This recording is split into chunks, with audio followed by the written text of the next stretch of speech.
In this video, I will show you how to get Gamepass link in Roblox.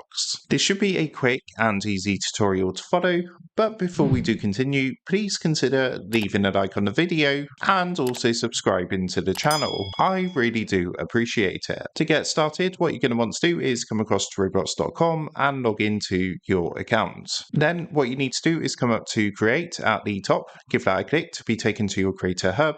And from here, you want to come across to the left-hand side and click onto creations in the menu. From here, what you want to do is select the experience which you want to get a link for the Gamepass for, give that a click, and then come across to the menu on the left-hand side, scroll down to the monetization section and click onto passes. This way you're going to find all your passes, and to get a link to take you directly to the Gamepass, what you need to do is find the pass first of all. So let's go ahead and take this one at the top, test 2. Now if you look to the right hand side, you're going to see this section called Pass ID. What you need to do is hover over the Pass ID and you're going to see a button to copy the Pass ID. Go ahead, give that a click. Then what you can do is open up a new tab and type the following into the address bar. So roblox.com/game-pass/ and then what you would do is paste the ID afterwards. So that's roblox.com/game-pass/ and then your pass ID at the end.